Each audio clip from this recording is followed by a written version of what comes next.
All right, welcome to ATW Live on Monday. I'm Matt Taibbi. And I'm Walter Kern. Walter, what's going on? Pathogenic failure. Somewhere along the line, someone introduced one of the new viruses into my system. Maybe it's one of the old ones, but I haven't been sick in 4 years, dude. While everybody else was going down with COVID, I was just prancing along, maskless. What are you guys talking about? Now this week, I'm suddenly down with like 5 things at once. So, did anybody pass you with a really pointy umbrella in DC? You know, like the guy who tried to murder the Pope. Remember that? Well, I told you one guy was on the verge of beating me up. Oh, right, yeah. Yeah, maybe I was sitting next to him at a bar where I was eating, and I may have left my steak unattended, and what I thought was horseradish was maybe replaced while I ran to the bathroom. Yeah, nice little sprinkle of Marburg on your steak. Right. Yeah. Right. That'll do it. DC, I've decided, feels like you're underneath. It's like an underground city that's overground, it built by the pharaohs or something.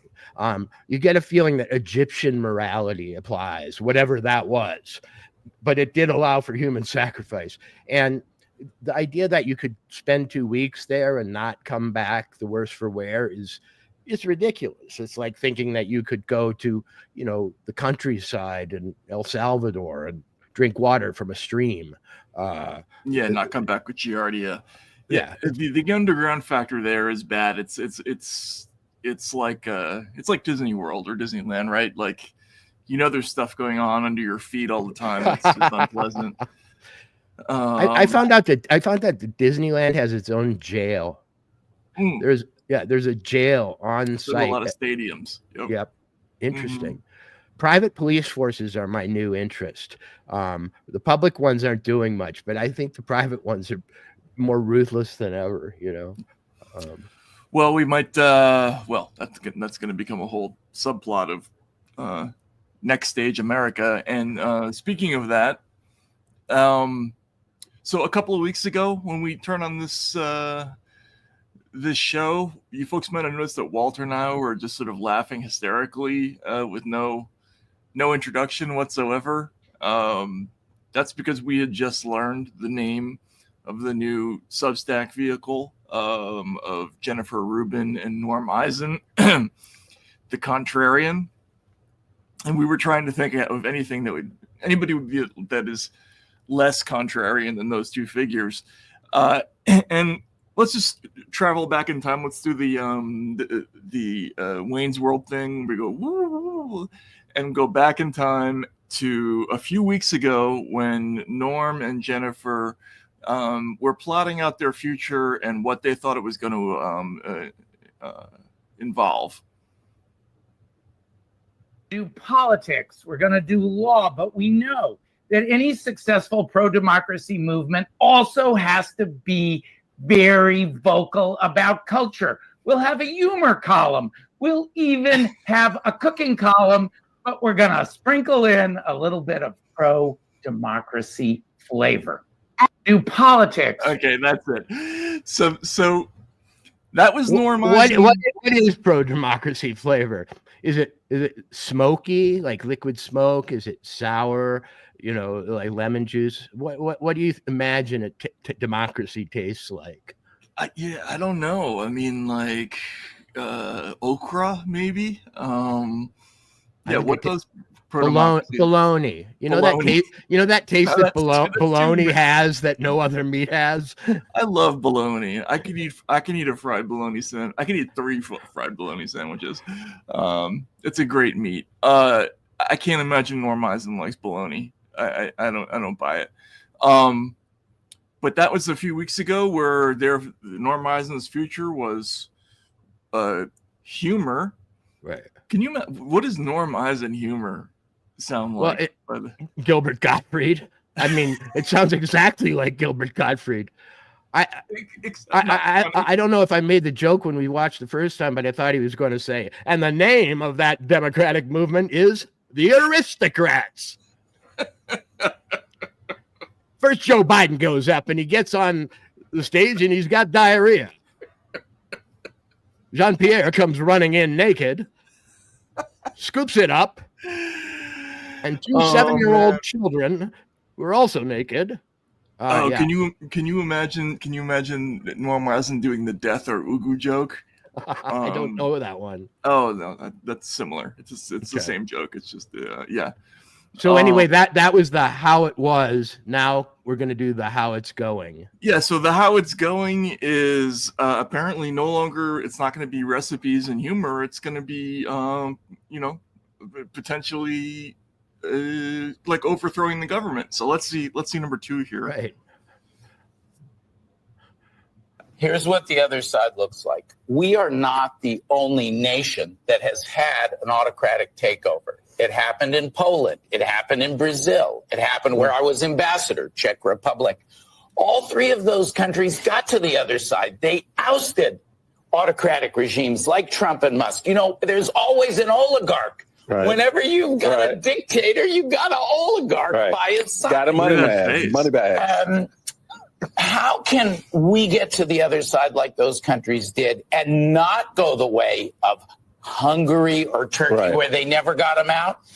There's 1,001 things you can do, but we've done a big study and we know the 7 things you must do. And that's what we're working on. Number 1, defend the rule of law. That's always the what seven habits of highly effective Number coup 2, plotters. protect elections because that's how you kick them out. Number 3, you have to fight corruption. Number 4, protect pluralism. Trying to, and on and on. There's a set of 7 things. And the lawsuits we're bringing, I'm planning 100 this year. 100. The lawsuits we're bringing are the beautiful law as part of that. And it's starting to work because you can't do it in the courts of law alone. You need the court of public opinion. And what did we see this week in parallel with our Treasury lawsuit, first Treasury? So he's talking about overthrowing an elected government. Let's remember that because even though Czechoslovakia and Poland had their form of elections, the comparison he's drawing is with overthrowing the Soviet, the Soviet puppet states, right? Right. So he's going to do that through a combination of lawsuits and that 7-part plan. The last item of which was a little open-ended for me. Make democracy deliver. Is that where the missiles come in? Deliver payload. Is that what he means? Right. On target, on time. And I love the counter disinformation as number 6 because the level of panic about the inability to counter disinformation is kind of amazing. Okay, Matt, as a novelist, I'm often called upon by myself to make false lists, fictional lists. And when you have a list, it's actually a very challenging thing to put everything in the right place. Notice how he didn't put misinformation first. That would draw too much attention to it. And putting it last would draw too much attention to it. So he had 2 choices as far as I'm concerned. He could put it 3rd or 6th. He could bury it right in the middle, which would draw too much attention away from it, or put it next to last in the penultimate position where it would have just the right level of ominous freak out. That's exactly what he did. It was like Army of Darkness. It was like number 6, mission. He didn't want to enunciate it all the way because that would have given the game away. So this whole thing, yes, they're filing lawsuits like crazy, which is, to be perfectly honest, I think is what you do in this situation. If you're the political resistance and you think that the president is doing illegal things, go to court. I mean, the problem the Trump administration has is that they're going to be going up against a lot of judges and a lot of venues that are not going to be friendly to a lot of these initiatives. So that's why a lot of them are getting knocked back. They dispensed with all the other ones. Right. I mean, they have a track record, I'm afraid. They dispense with all the other ones. And as the son of a lawyer, I can tell you something. It's not just a free-for-all bringing suits in federal court, okay? Or getting emergency orders. If you're seen to be doing it in a way that isn't totally legitimate or traditional or something, you can get smacked back really hard. And this could rise to the point where those judges who are playing this game get in real trouble when things get a further down the line. In other words, it's not a free shot to do things in the courts. It's a little more desperate than it looks, in fact, especially this early. Well, I would argue that the part of the reason that it's not a free shot is because it was such a prominent part of the whole political plan for the same crew of people in the last 2 or 3 years. They were litigating everything, going after everybody associated with J6, not just criminally, but civilly, with Klan Act suits and, the ballot access challenges, not just for Trump over the Insurrection Act, but all the third parties and RFK Jr. I mean, they were plastering everybody with legal challenges. And then, there was Project 65. Let's try to get every lawyer who ever worked with Trump disbarred. I mean, yes. There's a lot of lawyers, in La Resistance, right? And, between Norm Eisen and Mark Elias, a lot of their strategies sort of based on what came to be known as lawfare. It's just like, let's use the legal means, but let's use it in a kind of shock and awe fashion. And I think there was a moment where they were kind of stunned after the election and didn't. And now they've gathered themselves, and this is going to be the rallying point. Even the judiciary has to worry about the perception of legitimacy in the American system. It seems that there are these freelancers who kind of exist outside the electoral system and don't respond to public opinion and so on. But that's not really true. They can, as a whole, delegitimize themselves. I remember in the 70s, because I had the perfect upbringing for all this. I've seen all these moves in their first iteration. And you started getting movies about Dirty Harry. And the plot of every single one of them was that some kooky, pussy, not well-liked judge lets a mass murderer off on a technicality. And that was a point at which I think the judiciary really fell to a low in the eyes of Americans. And they have to live in the same society as the rest of us. So the idea that they can just live in a bubble and sort of legislate away the will of the electorate starting 2 weeks after the presidency begins is a more dangerous bet than you might think. Yeah, my friend, oft-criticized friend David Sirota actually wrote a whole book about all the stuff, the political messaging in movies of the sort you were talking about. People forget Freddy Krueger was actually a criminal who was released on a technicality by some bleeding heart judge.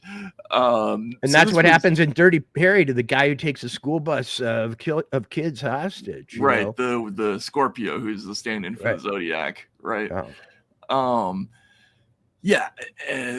So this whole caricature of the person who gets up there and says, "We will sue you. We will sue your neighbors. We will," that whole thing, like, it might work, but you got to worry about, as they say, you got to worry about the court of public opinion too. And this has been consistently misreported. Trump is doing some stuff that even I'm scratching my head about in terms of like the legality of it, but the polling is showing that it's working. The CBS did a story this week about the polling about the all these new programs. He's got a 53% overall approval rating. He's 70% of people are saying that he's doing what he promised in the campaign. Do you approve of the sending troops to the border? It's 64-36. The only thing that I'm seeing that is getting opposition is the idea of large detention centers while determining who should be deported. I think that's about the Guantanamo thing. So, Trump, even as, for instance, the reversals on the funding freeze, there was news that came out just today that after being ordered by a federal judge to unfreeze the frozen grants, he froze them again. And so this is a true crisis of legitimacy moment. But the problem is, if you start to ask people how do they feel about all these different issues, you've got all these Norm Eisens of the world, and they're chaining themselves to USAID, trans swimmers. I don't know what else is on the counter disinformation stuff. They're not going to let the misinformation thing go. Okay. Well, that's true. Yeah. There's been an executive order that pretty much wipes it out if it's to take effect, but they're hanging on to that. They're not going to let go this brave civil servants business. And Chuck Schumer used that phrase in a press conference or some sort of release just the other day. Our brave civil servants will stand up. That really was reminiscent of the essential workers rhetoric of COVID. That, right. Suddenly the people at the DMV are the bravest among us, or the federal version of the DMV. And these are all anti-populist positions. They are both in mythical terms, defenses of the faceless gray, white-collar obstructionist in government.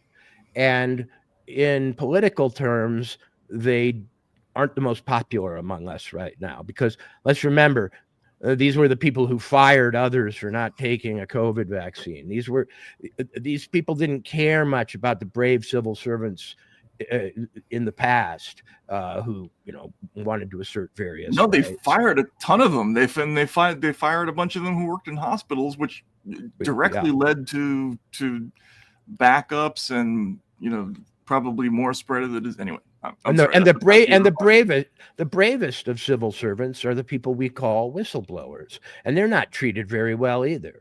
So I don't think they've quite built up the moral momentum to make these claims. I don't think they have the political momentum, but it's going to, I think, render very naked the actual conflict which we're watching, and that is between the French bureaucracy. I call it French because bureaucracy was kind of a French invention, and the people who stamp papers and make you get licenses and make you wait and involve you in endless phone trees and all the other popular things they do. Right. They're not going to be converted into the boy who points out that the emperor has no clothes. It's not going to work. That means that they have something coming that they think is more popular, but this is a holding action, because if you ran any poll right now, I doubt that those faceless civil servants who are supposedly so brave stand high in the American population's esteem. No, I mean, and this is another underreported story of the last few weeks, which is that the Democratic Party, which actually its numbers have been pretty steady. I mean, they haven't been great in the last couple of years, especially after the Biden fiasco. But we haven't seen big gaps like 57 to 31 against, which we're seeing in some approval surveys. You never know whether some of those things are outliers or not. But the polling numbers for the party are not good, and you combine that with the bizarre phenomenon of Donald Trump, who has never had a net positive rating, really, as in his history as a national politician. He was briefly at kind of net even at the beginning of his first term, and now he's creeping into net positive territory, which coincides with kind of the Democratic Party losing popularity sort of across the board. But why is that happening? I think it's just because of the battles they're choosing to fight. It's easy to see why it's happening to me. I mean, it's the clearest phenomena I've ever perceived in my lifetime of watching politics. This guy came in on a platform of cutting a world record deficit, trying to save us from impending super bankruptcy, on a wave of skepticism about our national security state, which has been pumping money to absolutely no effect into places like Ukraine, and on a resentment that built up during COVID about overreach in terms of, manipulating our very lives, closing schools, opening them, wear the mask, don't wear the mask, stand 6 feet apart, and so on. Like, there's never been a time in the history of the United States where the apparatchiks have been in a less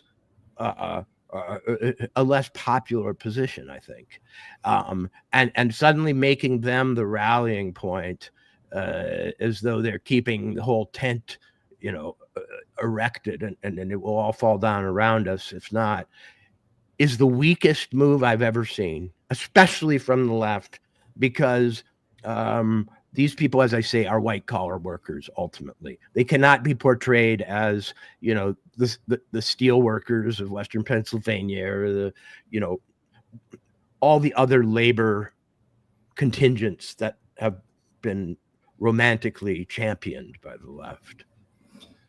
Yeah, I don't know. I mean, you have Trump and Musk with his Doge team, and they're going in talking, basically trying to cut off the entire USAID, which is a big kind of radical thing to do. And what are we reading about in the Washington Post? Like, let's look at number 6 on the list here. This is about the court struggle,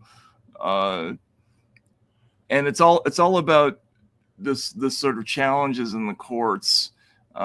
This time we're not going in the streets. Well, we're not going on the streets because the people aren't going on the streets. That's plus it's winter. Plus it's the dead of winter. Typically, they do not launch their street actions until June or May, at least. Right. The people just aren't going to go out in the freezing cold on a kind of general note of dissatisfaction. But one of the big things that's being advertised is a counter lawsuit against the order to put people who are biologically male in male prisons, or back in male prisons. And so you have this judge, and there's this passage just struck me as like sort of symbolic of the whole problem of the resistance. A few hours later, and it's Judge Royce C. Lamberth, agreed, temporarily blocking the transfer, concluding that, quote, transgender persons are at a significantly elevated risk of physical and sexual violence relative to other inmates when housed in a facility corresponding to their biological sex. Lambert said depositing them in a men's penitentiary would violate the constitutional prohibition against cruel and unusual punishment. That's a stretch. The same could be said for guys who are 4'10". There's a lot of people. I mean, almost anybody sent to prison, it's cruel and unusual punishment. Who's not very strong, or old guys, or whatever it might be. To me, I'm seeing a set of rules that were only recently adopted in America. I mean, the trans rights movement, whatever else you think of it, came upon us rather suddenly, and it had amazingly rapid growth. But things that grow quickly also fall quickly, and I don't think it's the wedge issue that the Democrats may be hoping for. In fact, if I was advising them, I'd keep it in the background. Yeah, this isn't what I would lead with. Let's put it that way. Like, Yeah. you know, no matter how you feel about it, they have to go after big ticket issues like, is it okay? Is Doge even legal? Right? Is it okay to have to audit your own government? Yeah. Is it really is it unconstitutional for the president to not execute spending orders that are passed by the legislature? Like these are questions that need to be resolved. They're not spending orders. They're funding orders. They're funding orders, right? Yeah, exactly. Right. And that's why. And so they're walking right into this trap. So imagine the Supreme Court case that's going to come out of this. Somebody says, okay, I found out that $10 million a day was being diverted to the Shining Path guerrillas of Peru under the name of this or that NGO that then siphoned it to them. Mm-hmm. It's illegal to stop that. Right. Yeah. I mean, does the president have no executive power to not spend money, legally funded money? A lot of questions are going to be aired that should have been aired a long time ago. That's for sure. Yeah. I mean, I think some of these issues are really interesting, actually. Like, they are. And what's even more interesting is that they haven't been examined until now. I mean, you'd think this would be one of the first things you would worry about with a multi-trillion-dollar government. Where do the trillions go? But that's this like brave new frontier, unexplored, untested, is just astonishing. And so I would think that there are the executive branch could make the order that a lot of these agencies are not in compliance with a whole range of laws passed by Congress, like the one about the accounting control, the early 90s, where they all had to submit to audits and pass them by 1994, and the Pentagon never did that. So you could make the argument that you could freeze all their spending, I think, if they're not in compliance with that law. But this whole question of do we have to spend money just because it's been appropriated? And do we have to spend it on the things that it's spent on? Maybe it has to be spent by the end of the year on something, but the truth is we're getting all kinds of details. I mean, there should be a show called Doge this week, really, that has a chalkboard and just gives us a list of what they've found and so on. And we're still in the outrage section of the script. They're going into places that have never been gone into, the Pentagon, HHS, and so on. And we're in such an early stage of consciousness about how this stuff works. And I think it's obvious that at every turn, the Doge forces are going to be able to point to some outrage that's just going to cut through any theoretical argument about it. When I saw how much was going to Clinton Foundation,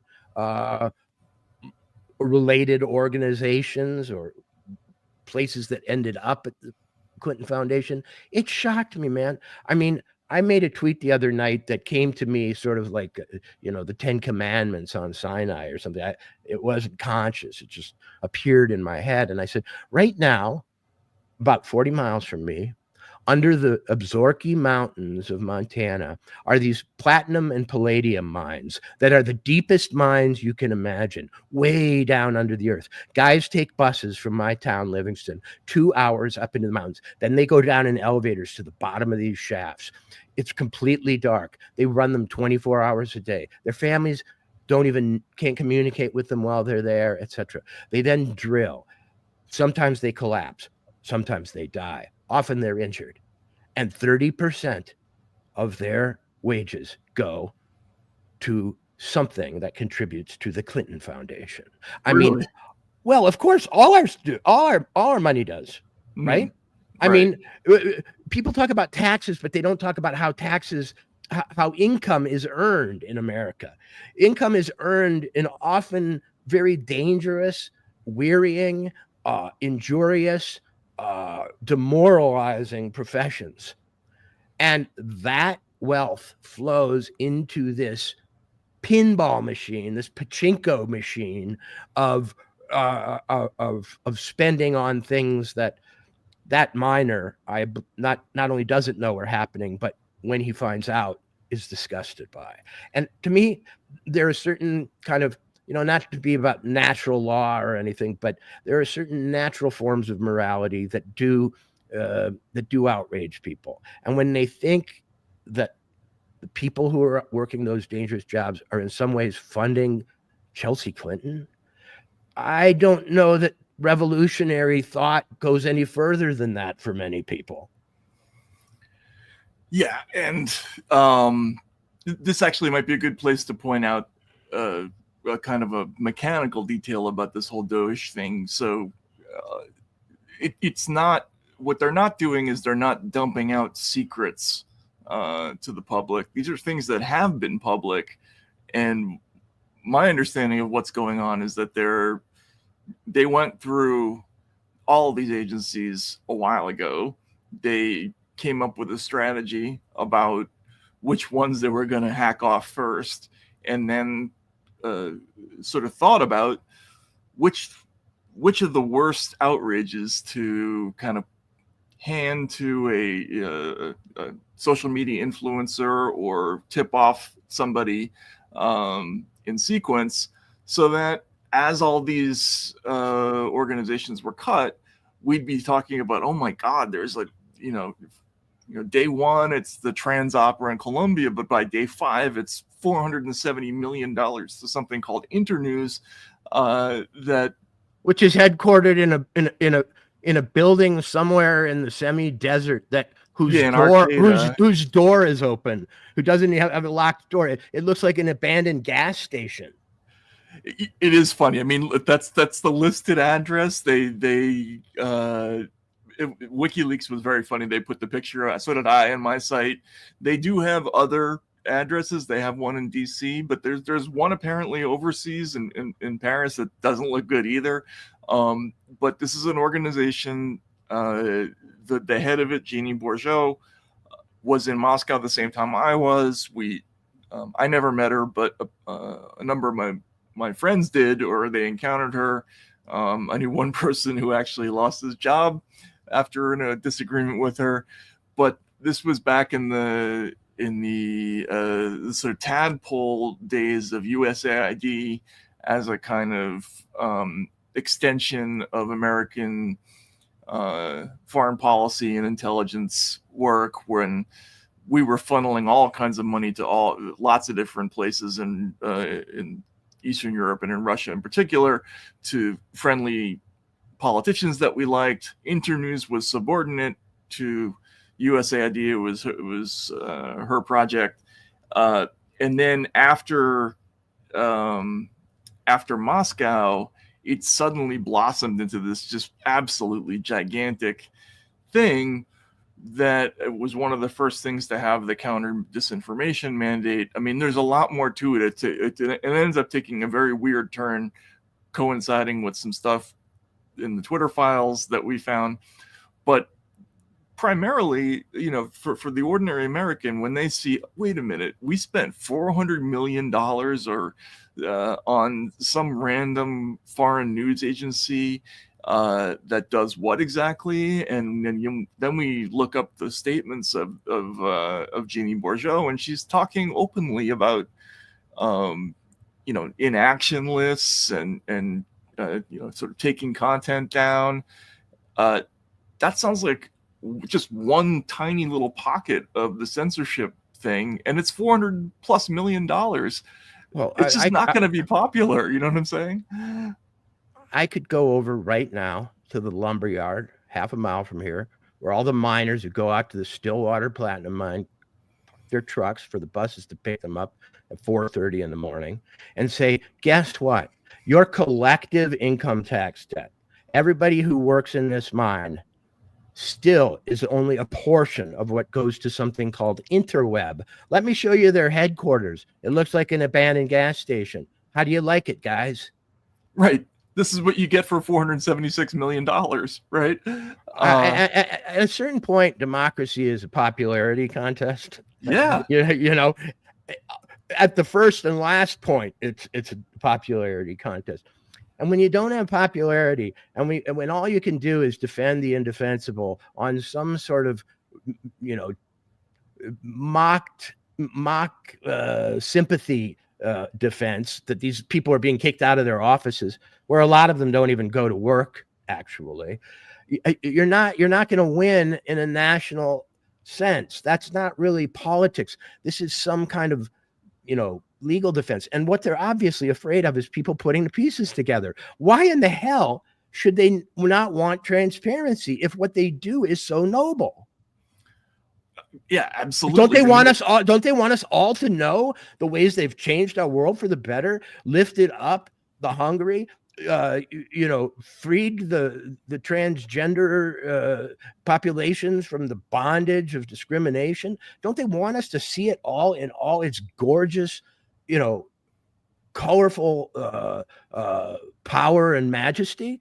Why do they not want us to find out? It's because this puzzle piece is going to go into that puzzle piece, and we're going to see that they're serving themselves in ways we can't even imagine. They're getting rich. Their interlocking foundations and their wives and relatives are all have all created an American ruling class. Many call it the deep state, which is absolutely immune to the shocks and worries and anxieties that the rest of us face, and which weirdly seems to prosper most in hard times. Because remember, all this stuff that's being dug up happened during the Biden administration when everybody else was facing the COVID problem. Yeah, that's just not going to fly with people. And this the secrecy thing. One of the lawsuits that that's being filed is in order to keep the identities of 600 FBI agents from getting out. And I saw that and I'm like, I thought, what? Dude, the idea that the Democratic Party would come to the defense of the privacy of the FBI after not protecting the privacy of Joe Schmo, Walter Kern, the guy across the street, and everyone else is majestically perverse. I mean, the only privacy they care about is their own.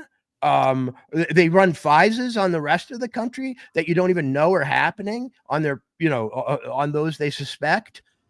But they can't even have their names, which are on their paychecks, on the roster of the FBI. They can't have those exposed.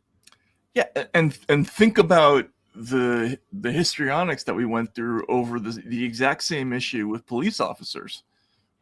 Exactly. I covered this stuff for 5 years, and like for instance, the laws in New York State were extremely friendly for a very long time to police officers. You weren't allowed to disclose, for instance, that a police officer had a legal issue in his personal life, right? And it took a long time even to get the question of what their disciplinary histories had been on the job to be public record. It still really isn't, right? And this was a cause célèbre for kind of left-leaning America, this idea that how dare they hide from us what the police do on the job and what their records are. We should have cameras on their shirts at all times, so that we know every move that they make.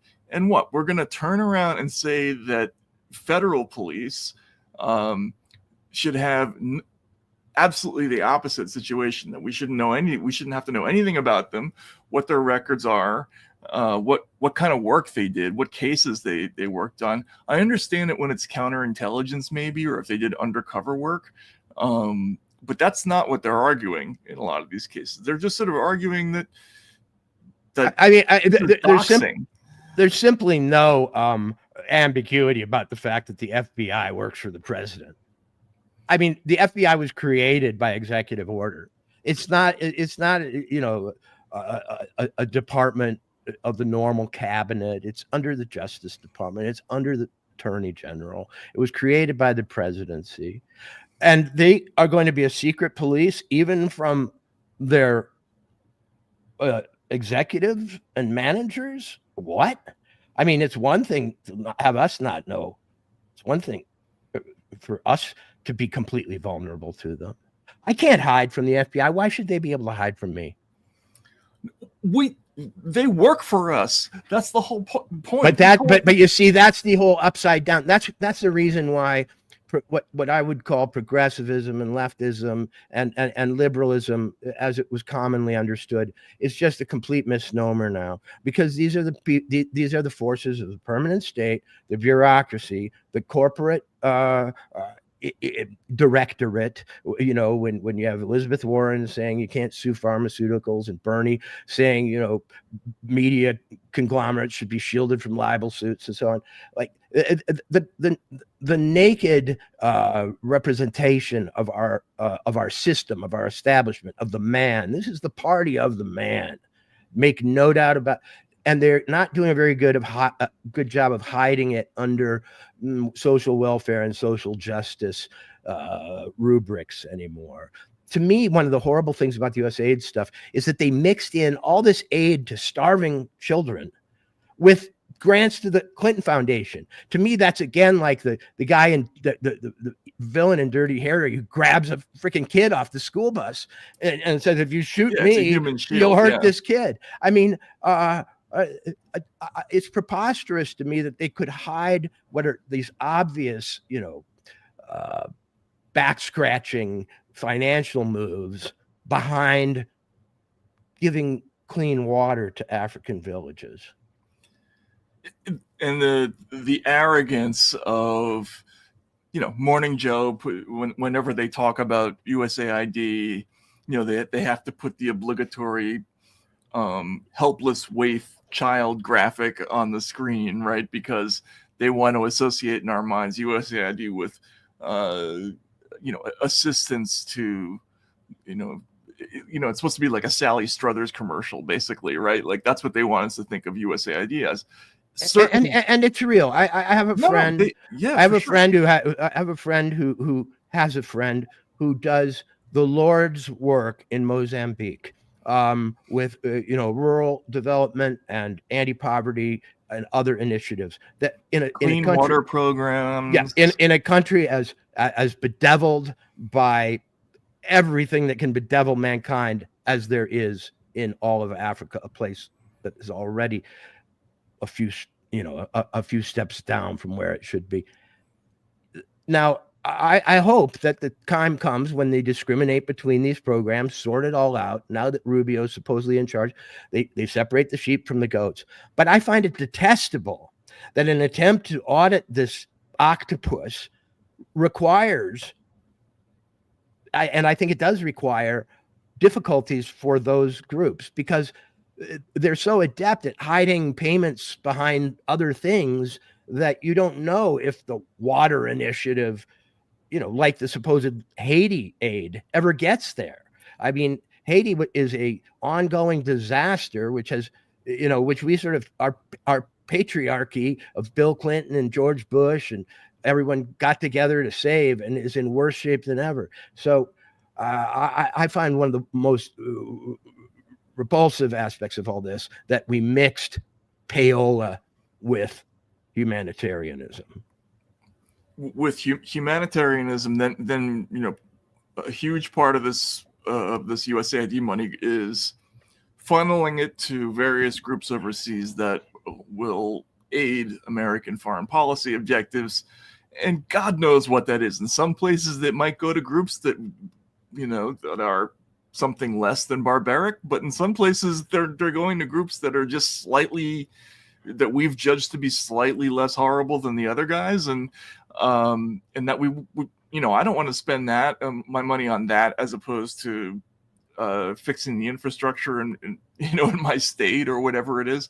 But then there's also this vast media operation, which as Norm Eisen put, is number 6 on his notation there, counter misinformation, which when you really drill down to it is building up an entire information ecosystem that not only downranks, and I'm testifying in Congress this week, so this is going to be on my mind. I'll talk a little bit at length about this, more at length about this later, but it's not just the censorship, it's the whole thing. It's that they're, we're funding think tanks that give you the quotes. We're creating media scoring agencies that tell companies, advertising companies, whom to give their dollars to.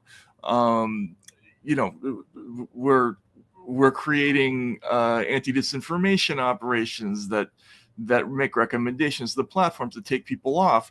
And then they don't tell us what exactly these things do, because... Well, Matt, because if they succeed, they won't have to tell us anything. Right. I mean, not telling us stuff is what it's all about. But it's also about telling us stuff. And I think that's, as I said, maybe last week, we saw the censorship part of the equation. We haven't seen the sponsorship side of the equation. In a way, censorship is just for the prisoners who've escaped the info dome. Censorship is just shooting the escapees, but keeping people inside the dome and playing that 24-hour newsac, like Muzak, is maybe the main imperative. And so that is the part that I think will truly blow our minds, whether it's, mass subscriptions or the actual use of assets, intelligence assets as reporters and other things. I mean, any common sense person in Washington, as I said, I think last week, knows who are the friendly organizations. And there was Norm Eisen on NBC, MSNBC, saying things that if Trump or some Roger Stone, Michael Flynn style adjutant was saying, I mean, you'd get it hauled before Congress in 5 seconds. You're talking about evicting somebody from the White House? Yeah. What the hell does that mean? Other countries have evicted autocrats. Why can't we do that? What? Like, what? Well, actually, that's an interesting comparison, because nobody questioned what he was talking about. How were the communist leaders of Czechoslovakia evicted? How were they? Actually don't remember the answer to that one. How were they? How were they evicted from Poland? By a national strike, led by Lech Walesa. Right, and then by a visit, thing. Yeah. Mm-hmm. A visit from the Pope, by pushing at their landlord, the Soviet Union, breaking them. Poland decommunized or whatever a little before the Soviet Union fell. That's true. As it started to totter, it couldn't control its client states. But are they pretending that America is some kind of client state of some, malign power? What are they suggesting with that comparison? That we're occupied? I guess that, but I mean, they're talking about. Well, look, this is Norm Eisen, who wrote the playbook on color revolutions, basically. And remember when it used to be a catechism of the left, what we did to frickin', in Chile, and what we did in Guatemala, and what we did in the Dominican Republic? Well, when did regime change get angel's wings? Yeah, it acquired this sort of frisson of progressivism. I guess it was, Ukraine maybe is when that started, right? Like the 2014 thing, or was it Georgia or Serbia, the Otpor Revolution? And look, the fact that the playbook is the same in each one of these episodes, like, okay, you get a bunch of people in the streets, you get the foreign celebrities calling for the person to step down, you get the parliament demanding, a vote of no confidence or whatever it is, and then the autocrat does his snagglepuss exit stage left, and the rightful Democratic leader steps in, who's not actually Democratic, right? Like that's kind of what they're talking about, but they're talking about doing that at home, which the truth is that none of their examples add up, and no principle can be derived from them except we want what we want, and we're going to get what we want. We had this spectacle in the EU just recently of a Romanian election that wasn't to the liking of the European Union, and whose results were simply canceled. Who is Norm Eisen speaking for, actually? Who are these forces of democracy? Are they the people of America? Well, apparently not. They just voted. Are they people in Europe in some sort of network of NATO-like globalist WEF stakeholders? Is that who you're talking about? Is it you, the Clintons, the Obamas, and the Crown family of Chicago and other behind-the-scenes oligarchs? And the Bushes too, for that matter. I mean, exactly. Are you talking about the Pentagon, basically? Really? In the end, one thing they all have in common is that they all serve the interests of somebody like Bill Kristol. And when you can guess that Bill Kristol approves of everything that Norm Eisen says, or that Dick Cheney does, I mean, why we're still giving any credence to the idea that this is a left-wing party after they embrace Dick Cheney, I don't know. I guess it's nostalgia, or just pure idiocy. But we're talking about the military-industrial complex. It wants its way. It will have its way. It's trying to block audits just as they get to the doorstep of the Defense Department. It's all too plain for anybody with eyes to see. But they still are using these 7 principles of, openness and democracy or whatever. It is a farce. They've changed them. We've talked about this before. Even the word transparency, we've re-engineered what that means now. It used to mean knowing what the organization spends its money on. Now transparency goes the other way. It's the government needs transparency into the transaction history of companies like PayPal and Facebook and Google. They need to be able to know who the bad actors are and be able to build cross-platform databases, and so that they can have full security and ensure safety. And so this whole idea that we're entitled to see what these organizations do just because we pay the taxes for them and the government works for us, like we're supposed to forget that that's the case. And that's why this whole Trump / Doge thing, it's such a fascinating show, because if they were doing something else, if they were going in and like doing what Cheney did, which was to pour funds into this massive extra legal black hole of sort of like government operations. If they go into the DOD, we're going to see the name Cheney a lot more in America. I can promise you that. The DOD, remember, I mean, they spread the military budget all across the because and this is another one where they're evading the law. We have spending caps for the military budget, so we got around that by stuffing military expenditures in the Department of State, the Department of Energy, they had the OCO funding, the overseas contingency operations funding. So you can't even find the military budget anymore. It's not in one place. But that doesn't even count the intelligence stuff, where the public just does not have the right to find out how much we spend and on what. And that's what the Cheneys did. They Cheney and Bush, they created this whole extra thing. The tone was actually kind of similar to Trump. It's like, we have the power, we're just going to do this in the name because there's this extraordinary situation that we just feel like we have to respond to, and who cares what the laws are. But here it's all about not spending, right? Like they're going in and cutting stuff as opposed to adding, and that's they're just tracing some of these tortuous payment paths to their, you know, through their real final points.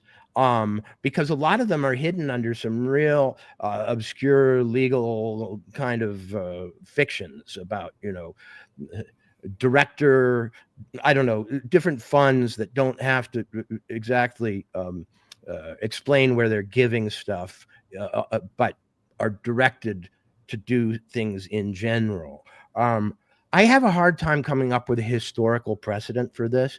You know, we talked about the Soviet Union falling, and all the information that came out and all the files that were flushed out and all the sort of apparatchiks who were exposed.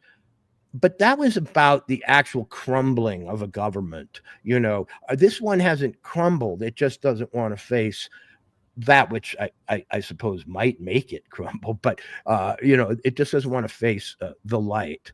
And I can only think of the Reformation, again, you know, the rebellion against the Catholic Church, when, you know, various people said, you know, this is operating as a corrupt syndicate. It's giving people, you know, people can pay their way to heaven. People can contribute money and get pardons, indulgences. It's a priest class that's insular, that doesn't answer to us.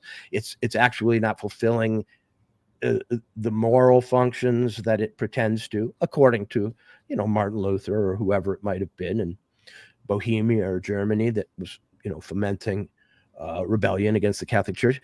And the reaction from the powers is a lot like an ecclesiastical reaction to me. It's sort of like, we're holy, we're sacred, what we do is sacred. How dare you look into it? You know, in case you care, we will tell you we feed the poor. As for the rest of it, it's our business. We're stamping out evil on earth, populism, right-wing rebellion, racism, and it's none of your business, people. Now put your money in the collection plate. Right. Yeah, exactly. Shut up and pay. Am I not wearing a G4 button or whatever the civil service rank, you know, insignia is? Am I not your better? How dare you question? And later, maybe we'll have an inquisition to find out how you got these ideas. Because the misinformation thing is exactly ecclesiastical. They are seeking out unorthodox thought, heretical opinion, and it really does remind you of something a church would run, not a government. Well, and that's not why not a democratic government. That's why the response is so violent, is because the what we're doing is we're upending a generation of essentially religious viewpoints that have been built into you know, the government and government-funded ventures at every level, you know, from universities to you know, to research, to foreign aid, to the anti-disinformation thing, and this idea there's this widespread rebellion against a freeze of any program that, you know, like, I'm not sure about the legality again of cutting every program that has the word woman or gender in it. Like, you know, that's basically what they're doing, is they're just hacking things off. But the problem is, I can't think of any other way to undo all this stuff. I mean, there's no way to get out the rot of all this crazy thinking that's built into our system without burning it all down. Basically, you got and starting from scratch. You know, when Norm put up the seven principles of highly effective, you know, revolutionaries from above, white collar revolutionaries, almost all of them had a corollary in the Bill of Rights that was actually preferable. You know what I mean? Free speech preferable to anti-disinformation. Right. You know, we already have a prohibition on the mixture of religion and state. Now, that may be where Trump is falling afoul of the Constitution in many areas. You know, maybe mixing church and state in some fashion, and that's to me a legitimate challenge. but like that they don't just go to the Bill of Rights, but come up with these sort of 8th grade summaries that don't really represent the way the country actually works. Like, make democracy deliver. What does that even mean? Does that mean get our checks? No, I think what they mean is we have to do a better job of getting people to want to vote for us, which we didn't do the last, 4 years. All I heard behind him, was the rumble of tanks. And everybody's going to call me an alarmist for that, but I've been around longer than you. I grew up on these movies like 7 Days in May about a coup against the sitting president. A movie that was made during the JFK administration. Okay, can we cue that up, Mr. Producer? Yeah. I'm sorry, this is the last thing, and after that, if you could throw us to MSNBC for a second, I would love that. This is 1964. Yeah, the movie came out. But it was actually Days in May. Filmed right? during during the Kennedy administration, released after he was dead.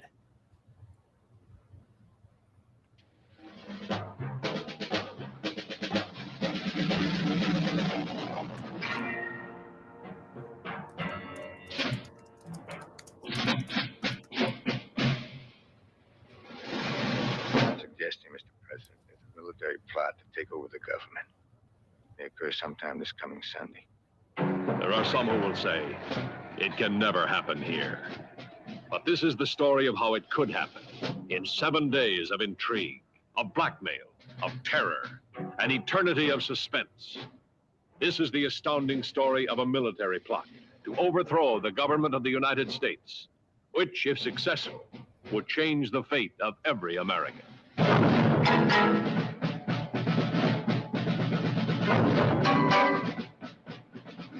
Screenplay by Rod Serling. God bless Rod Serling. If we could use one guy back from the dead, it's him. Information.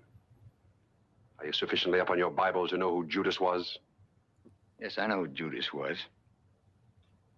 He was a man I worked for and admired until he disgraced the 4 stars on his uniform. 7 days in May, the first day, when a Marine colonel wondered who was inciting screaming mobs in Madison Square Garden.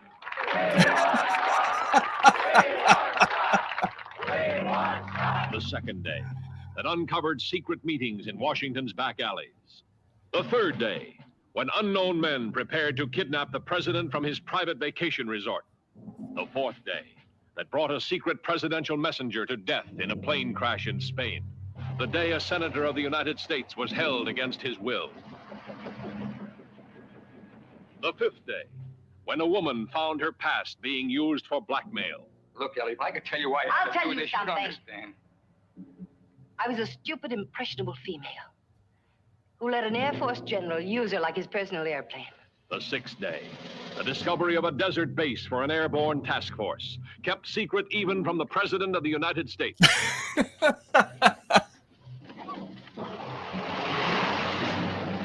The seventh day, when the head of the Joint Chiefs of Staff dared the President of the United States to stop the conspiracy that couldn't be proved. You're not a weak sister, Mr. President. You're a criminally weak sister. You say I've duped the people, General. I built them. I've misled them. I've stripped them naked and made them defenseless. You accuse me of having lost their faith, deliberately and criminally shut my ears to the national voice. I do. Well, where the hell have you heard that voice, General? In freight elevators? In dark alleys? In secret places in the dead of night? Yeah, Bert. Or did that voice seep into a locked room full of conspirators? That's not where you hear the voice of the people, General, not in this republic. And I will not resign Way to go, voluntarily. John I'm Frankenheimer. going to fight you. Frankenheimer, Frankenheimer. And then we'll see which one of us the United States is willing to follow.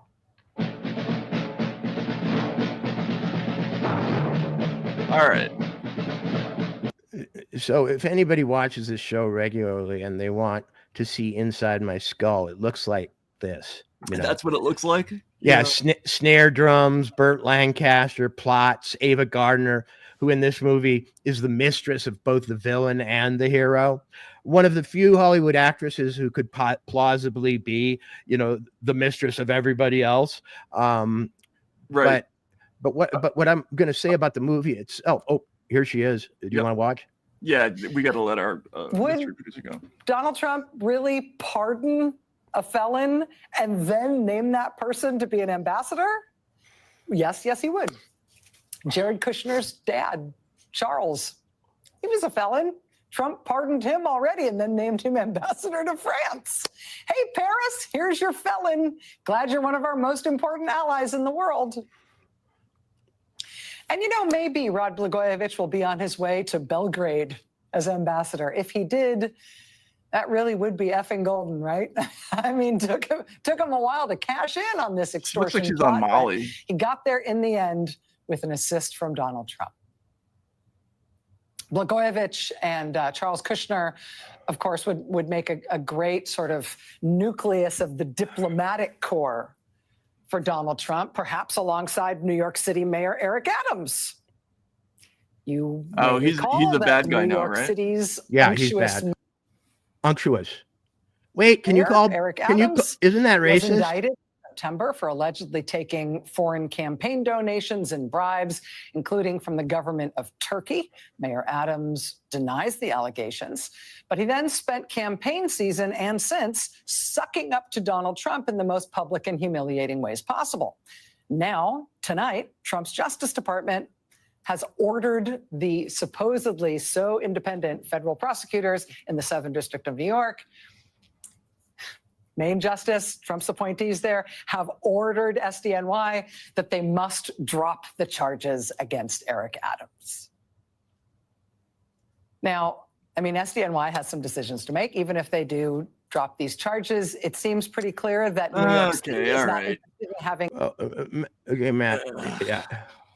Do you do that for immunological reasons, just to keep my immune system constantly activated, and so that I feel like I gotta check in is what it is.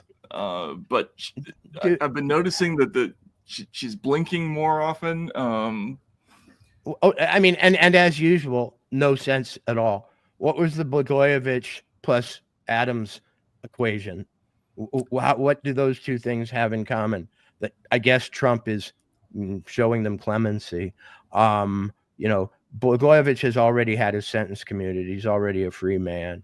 I guess he was pardoned to clear his record so he can do other things. Biden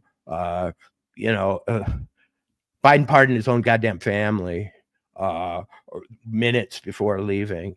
It is more troubling to me that the man in charge of the pandemic response in America was given a blanket pardon, that an enemy of Barack Obama back in the day who ended up in jail in Chicago. Like, the idea that you can go to jail for politics in Illinois is pretty funny. That's Casablanca for you, round up the usual suspects. I don't think you can be a Chicago politician unless you've committed 7 felonies on tape. Right. That's the minimum entry fee, I think, right? Like, in the old days, and remember, he was I don't know, was Blagojevich a Republican or a Democrat? He was a Democrat, I thought, wasn't he? Yeah. Audience, folks in the audience, can you help us with that? I'm pretty sure Blagojevich was a Democrat. And so Tulsi, Democratic presidential candidate. RFK Jr., Democrat. Eric Adams, Democratic mayor of New York. Blagojevich, Democratic governor of Illinois. The Democrat war on Democrats has really gone nuclear in the last year. While the adoption of people like Dick Cheney, formerly known as Satan, has just gone swimmingly, and his daughter. They have a name for their party, and that's all that links it at this point. No, it's completely flipped at this point. There are a lot of people who I think are sort of reflexively opposing things they may have supported some time ago. I think they're reflexively supporting them because they know their downside. They know they're in the Madam's Black Book. I just want to see the Black Book. I'm like every guy who ever watched a movie. I want to see the mob brought down because somebody finds a log of all the payments. And to me, it's that simple, what's going on. And the reaction against looking into the book is that simple. If they're so proud of their do-gooding around the world, then they should want us to see it, in black and white. That they don't is evidence of criminality to me, or at least unpopular goings on. And to get the jump on the legal battle is probably brilliant in that way, because there's going to be just as much legal warfare coming their way. Sorry, hang on. There's going to be just as much legal warfare. What? Yeah, I mean, the Trump side of the lawfare has yet to be launched, but it will be. No, and look, this is all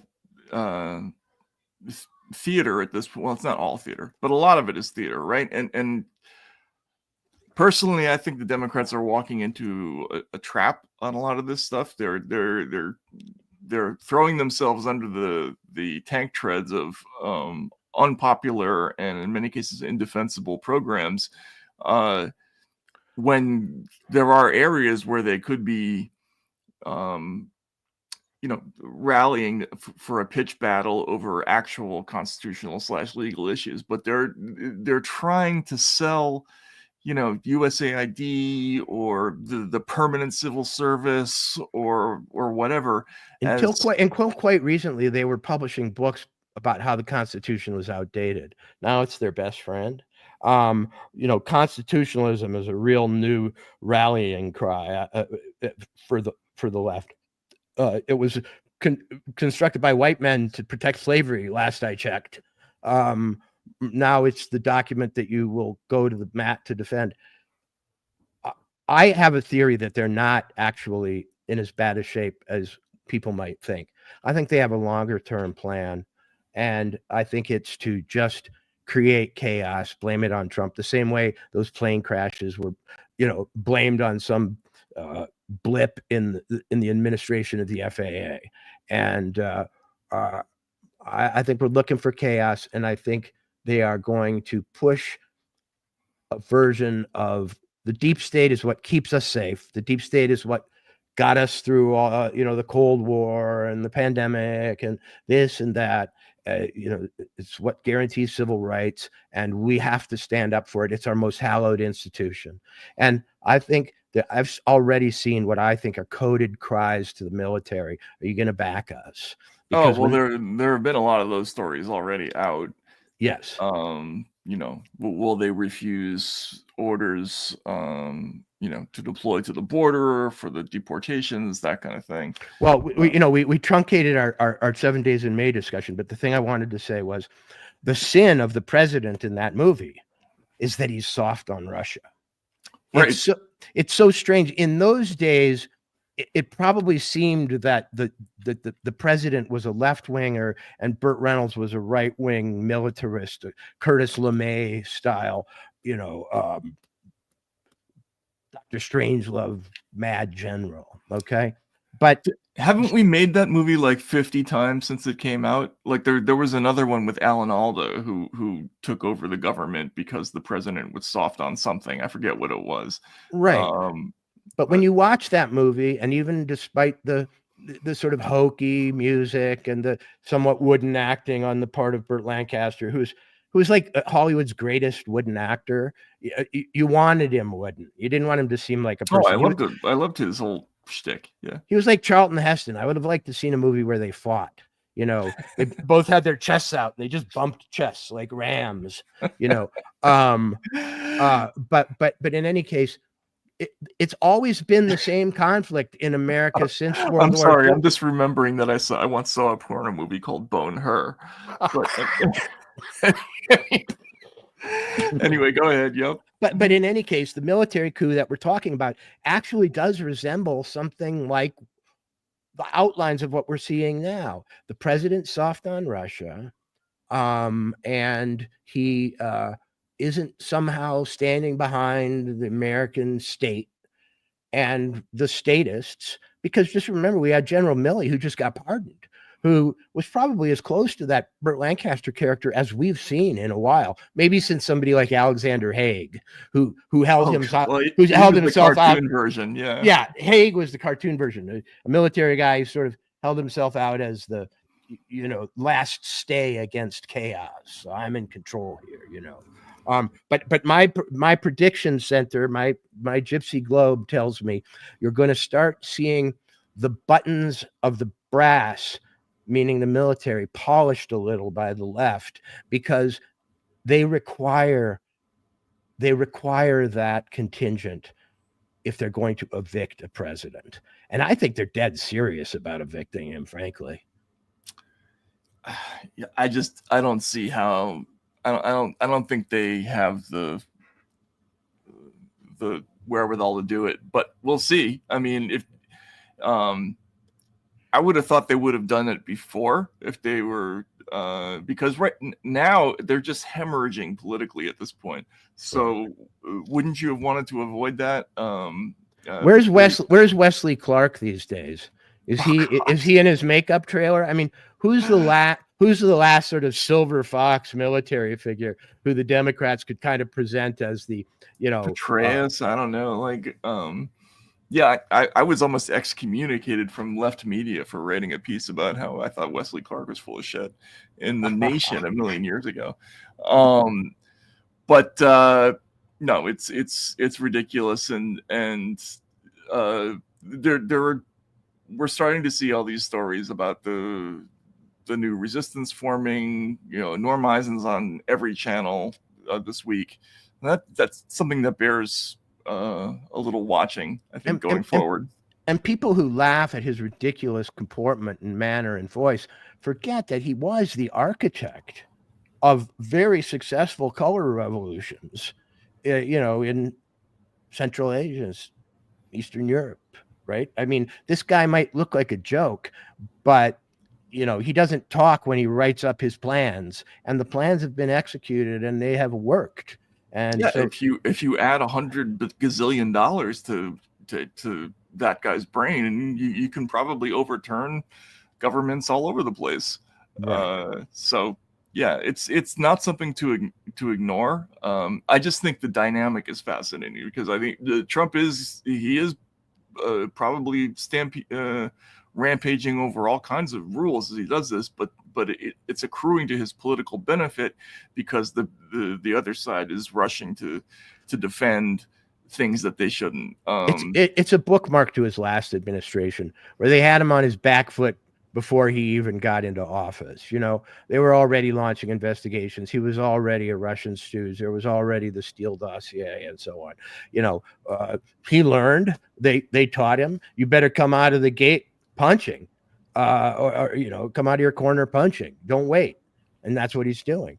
And he's probably, like most Donald Trumpian endeavors, expecting 30% effectiveness from 150% threat.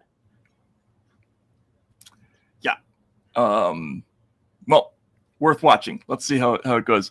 A couple more topics I wanted to get to. Yeah. I do want to talk about the Super Bowl. There were a couple, and there was one small political angle to. Well, actually, there were more than one political moments in the Super Bowl. The Super Bowl was political completely, in the sense that it allowed Trump to get out in front of the country and do a plebiscite in terms of applause levels that reiterated his popularity. That was the message of the Super Bowl appearance, to get that level of applause. And then there was this too.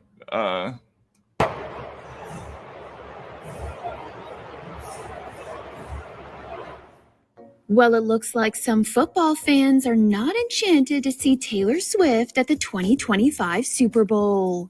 The singer cheers on boyfriend Travis Kelce and the Kansas City Chiefs as they face off against the Philadelphia Eagles February 9th at New Orleans Caesars Superdome. But when Taylor is featured on the Jumbotron at the game, she gets a less than warm welcome from fans in the Big Easy.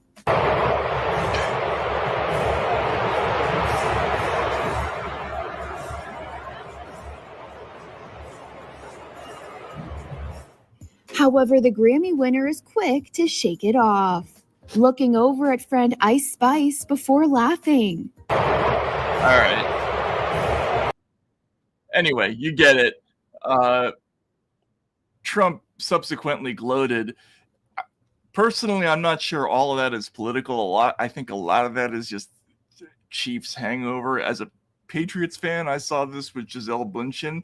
Like there were people who were ready to strangle small children at the sight of her after a couple of Super Bowls. It's Yokoism. It's Yoko, yeah, exactly. Everybody blames Yoko for breaking up the Beatles. Right.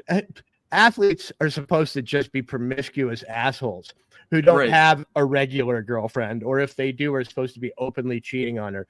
Whenever they have a regular girlfriend, the kind of guys who watch sports and drink beer go like, "That sucker, what? He's gonna get married?" And there's women outside the locker room. You just doused my fantasy.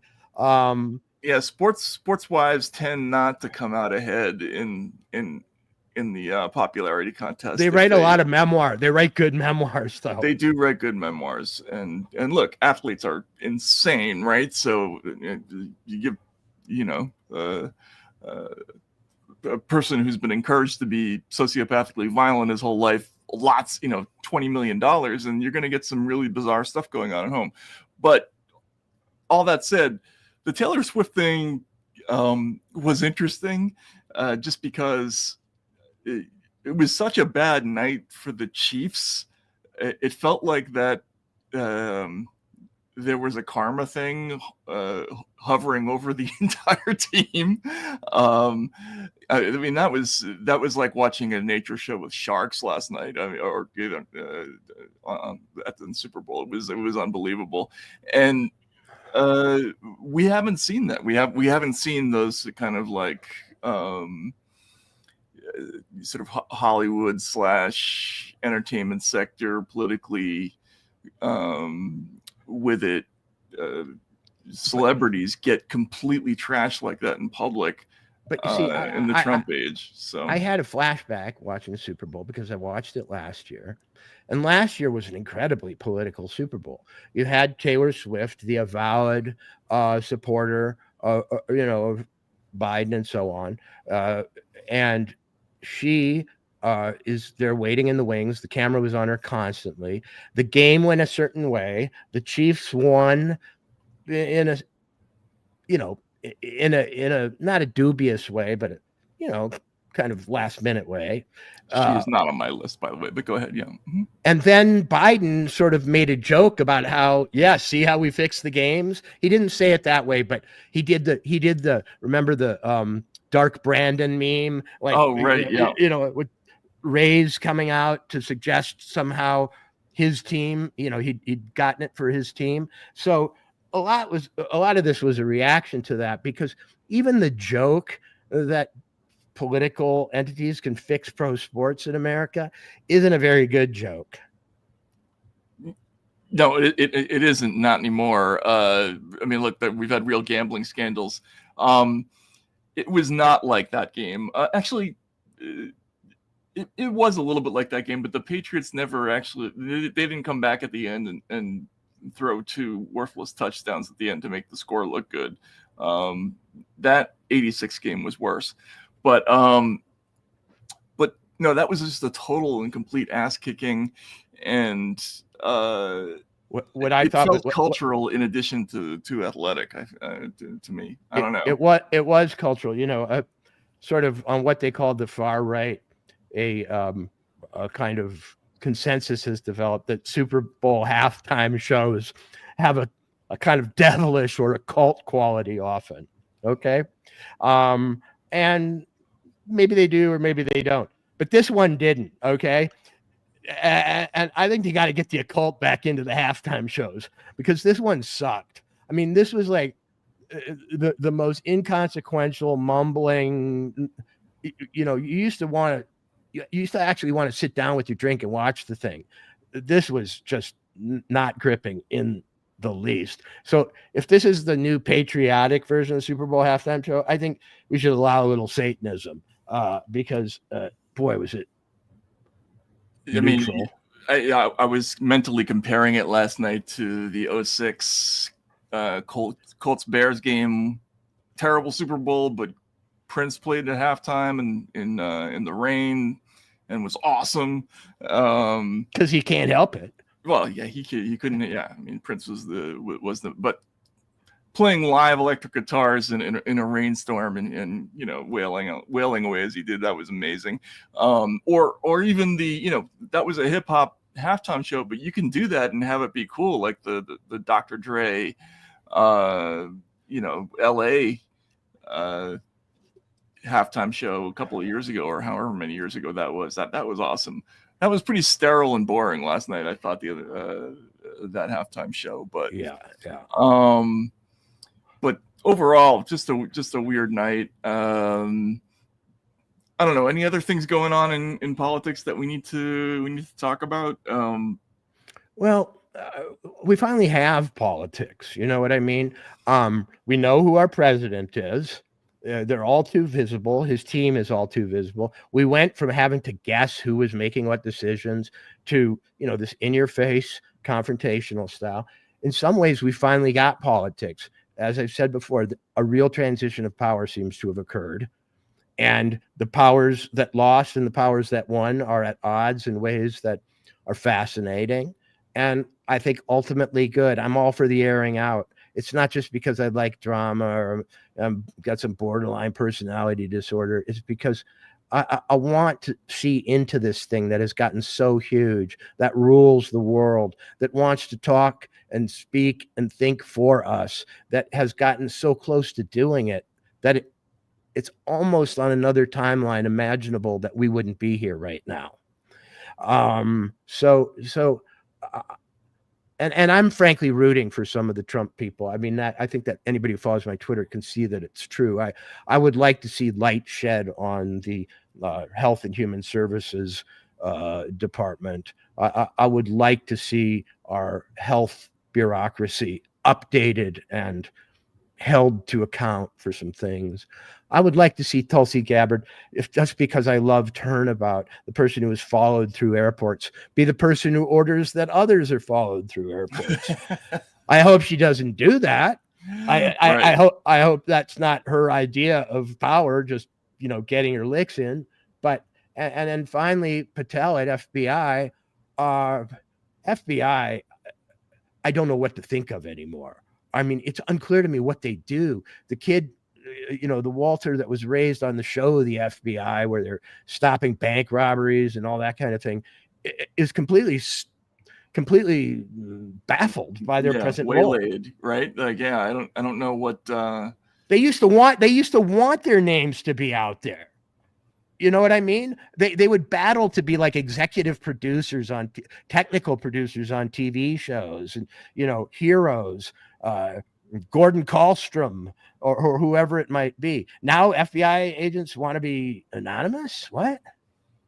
Yeah, that was the only glory they get. They don't get paid that much, do they? I mean, no, and and that's a serious battle that's brewing, over the FBI, or are there going to be mass firings? Are they going to hold? There are U.S. attorneys' offices that are massively in flux, where, it's unclear whether the old prosecutors who were involved in, let's just say, some of the more politicized prosecutions of the last 4 years, or whether they're going to step aside or not. My understanding is that there's going to be some effort to try to start up investigations of things like Russiagate, try to get a grand jury case going on some of those things. But we're a while off from getting results of any of that stuff. But in the meantime, these disputes, it's just fascinating. I just can't remember a time like this in American history where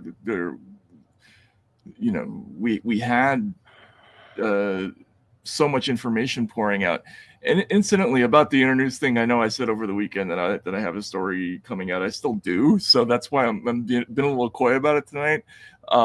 But that really is there are multiple rat's nests already just in the USAID front that have to do with information control, censorship, all these things. And the amazing thing to me is how, frankly, we manipulate other countries' political systems, and how outraged we are when there is a tiny finger stirring our pot from abroad. I mean, it's really kind of freaky that we should, claim that Putin with $100,000 in ads can change our electoral system while we pour hundreds of millions of dollars into these very efforts. Oh, well, I mean, this might be a good place to kind of step off, but let's listen to what Jeannie Bourgeot says about this is the head of Internews, and here she's sort of bragging about the technique for spreading American values and building trust and everything overseas. I hope this is the right one, but it's short anyway.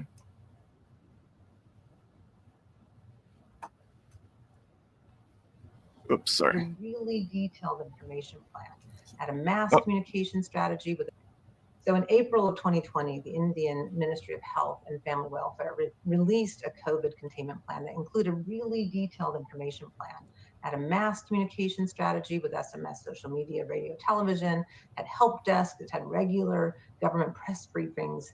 Concurrently, journalists across India played their role in translating the evolving science for a really health illiterate population. Listen closely to what she says. The most exciting amazing part, though, that this information was amplified by a network of 2 million rural health workers who, again, were getting that message out there.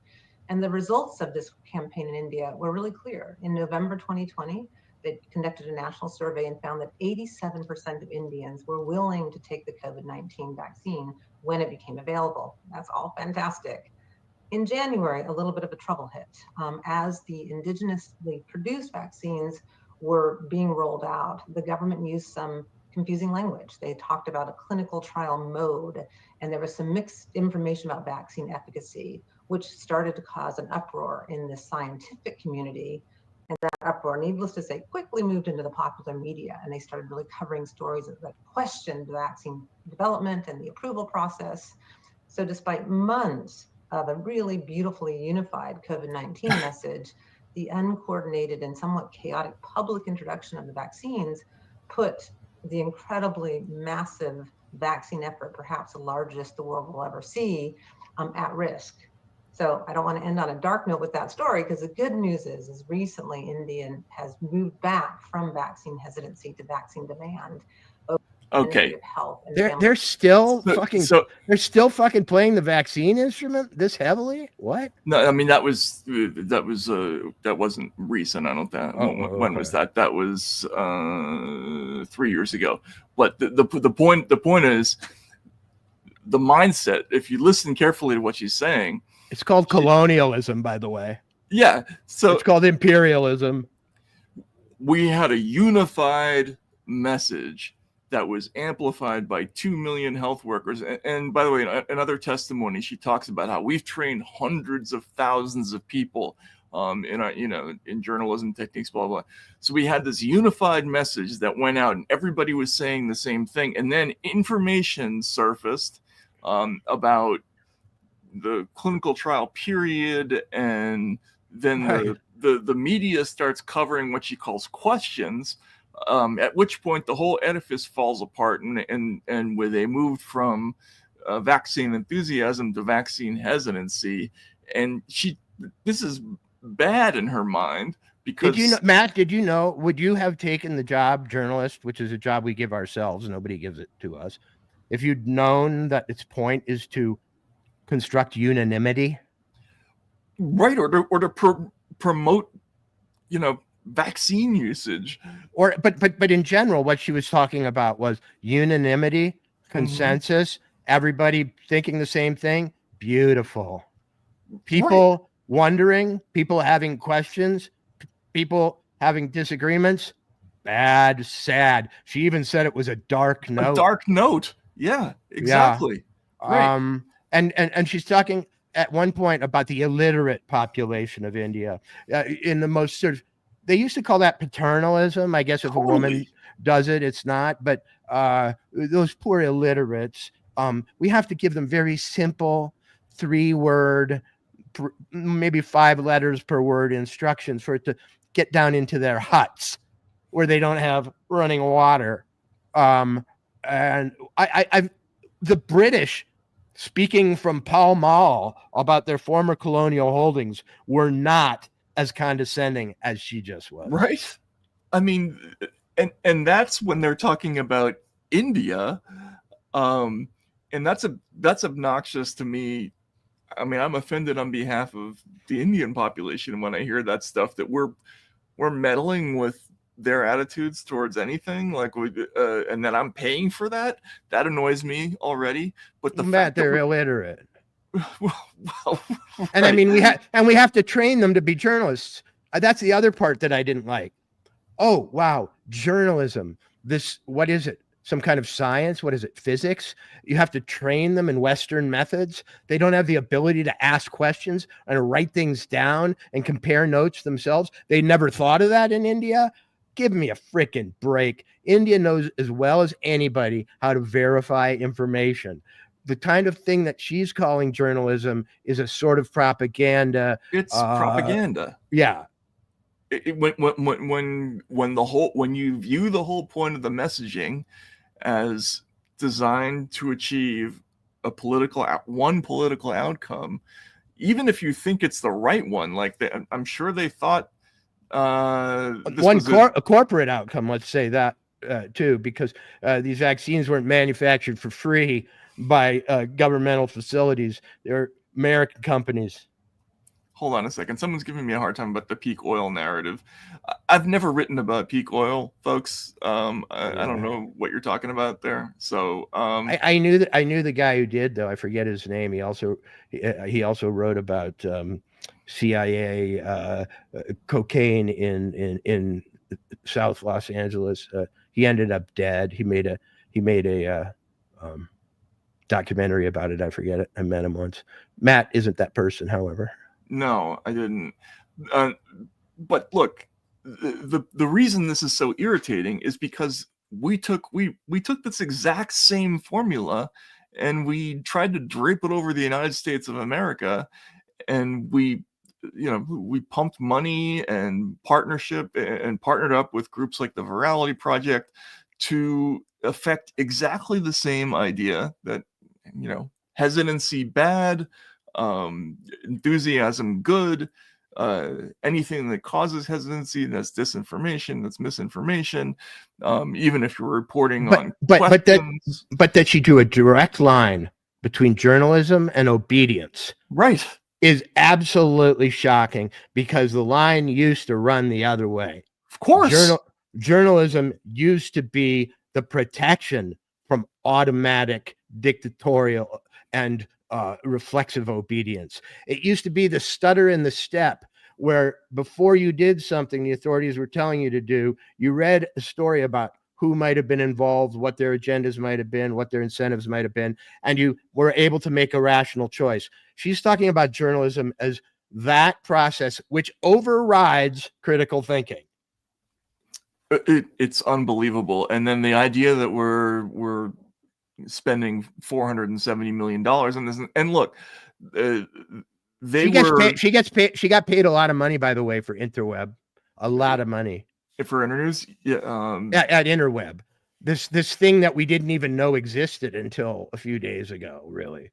Right. I mean, it's been around. I never heard of it. I didn't remember it, although apparently friends of mine covered.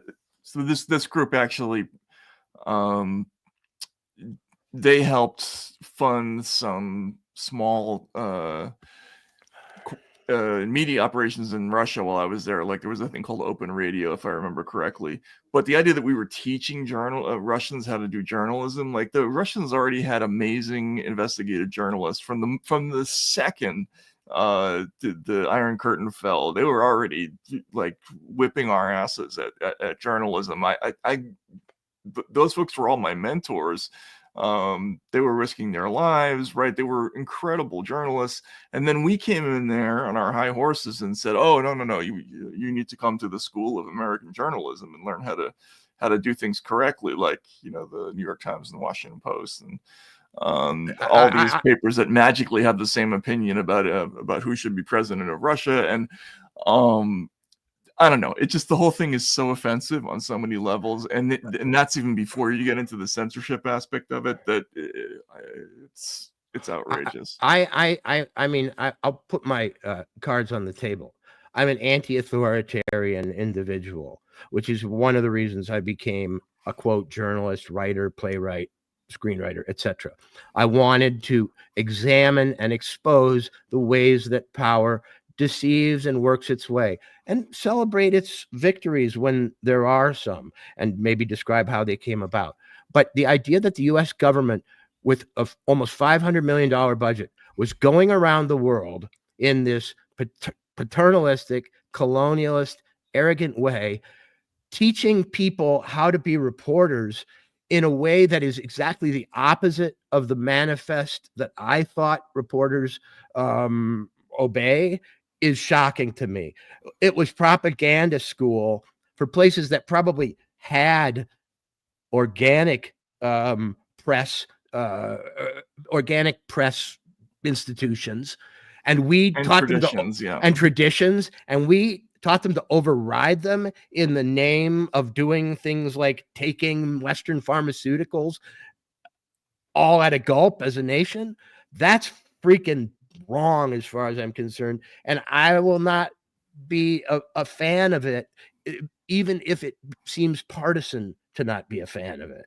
I don't care if that makes me whatever you think, MAGA, whatever. I cannot be behind that sort of behavior, and I don't think it's worked, by the way. No, it doesn't work.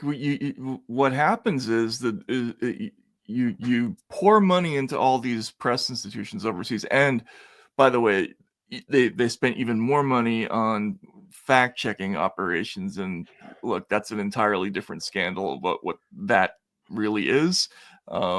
Essentially, it's a way to rubber stamp your own reporting. You're adding an extra layer of legitimacy to what you do, and delegitimizing others in the same fell swoop. But in a lot of these places, mostly what they learned is, well, here's what we got to do to keep getting funded by the Americans. We got to write in the pyramid lead. We have to appear to sound like we have this neutral third person voice when we're actually, overwhelmingly supporting this. We're gonna quote these experts who our sources have to come from the institutions which we should be holding to account. Right. Yes, exactly. And if we do all these things, if we are good little illiterate or just recently literate Indians, we will get prime position in their internet algorithms, probably. Because the biggest subsidy that the state adjacent press gets is not financial. It is primacy in all these trusted flagging operations and Google search results and so on. In other words, the battle for media viability centers and threat analysis centers. Yep. Right. Them pushing you up on the stack and pushing others down on the stack is what the battle is all about. And if you want to be up on the stack, that's worth more money than $400 million. Because if you don't do it, you don't exist, you're not visible, you fall apart. And that's the subsidy of subsidies, is visibility. Yeah, and that's a lot of money too. There's an awful lot of independent news organizations that don't survive because and they go out of business rightly because they can't maintain audience. There are others that do survive because they do maintain audience, and they deserve to. But when you need that much money to stay in operation and to stay relevant to something, I question whether that's even a media operation ultimately. Like, what is that? It's something else entirely.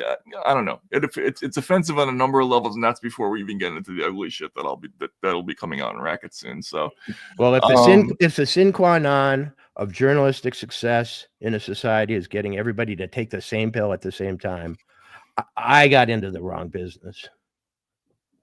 Yeah, maybe. Yeah. Yeah. Well, sometimes I'm mad. I'm mad at them. At that time, I think it was the good right business to go into. Maybe I'm being naive in hindsight. I look back though at so many interactions I had over the year and go like, it's not like I think the U.S. aid network had permeated everything back into the late 80s when I started, but I start to see different scuffles I had with editors and so on in a slightly different light as these things come out. I go, oh, there were people at the top who were talking to people that I wasn't, didn't have access to about things that they thought were important that I didn't know about. Yep. So yeah, we're gonna hear about all that stuff. It's all interesting. And also I think there's gonna be more that's going to come out about how this whole PR campaign was affected, because most of the stuff, by the way, was already out there. So it's a little bit on us that we didn't notice that Chemonics and I know Internews and all these other places. Where was all that money going? How did we not notice that shit before? Like, that's kind of that is on us. But did you ever notice people? See, none of these people are really my colleagues. I don't know them. They're all like, I always know somebody who knows them, but I've never quite met the malefactors themselves. That was true in the Steele dossier thing too. I'd met some of the reporters, but I hadn't met some of the insiders, Paul Singer or somebody like that. But what I will say is that as this is exposed and America is taught that it's a failure of trust to be skeptical rather than their failure to win trust, I hope we will stay on the right side of common sense, because whether it's legal or Democrat, Republican effort or not, we're getting a lot of insight. And just like WikiLeaks, you might not have approved of how it came about. You might not have liked Julian Assange. You might not have liked Edward Snowden. But in times of disclosure, I think journalists have to take off any partisan hat and push for information. Yeah. That's why journalists tend to love those moments. Right. At least the old school ones did. It used to be possible to be a good liberal and cheer disclosure and have no conflict socially or whatever. But now it's gotten real staticky. You know what I mean?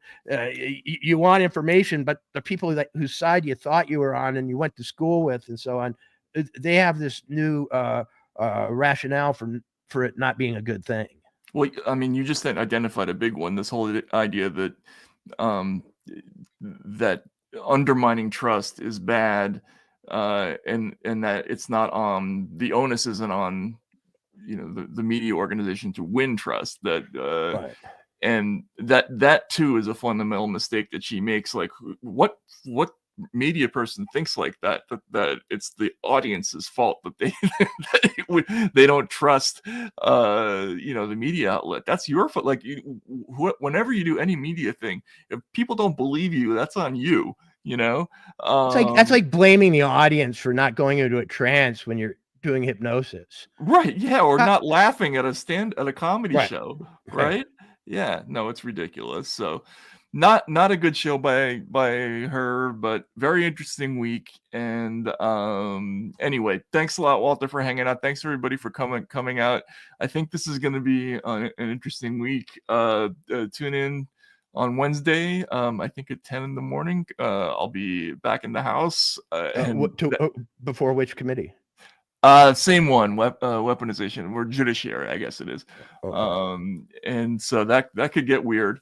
What names will you be called? We, too bad I can't host a separate drinking game. That would be amazing. Yeah. Well, a tinfoil hat wearing, so-called paid scribes, all that stuff. Well, yeah, right. There should be like a bingo box. Anyway, thanks everybody for hanging out, and we will see you again later this week. See you then.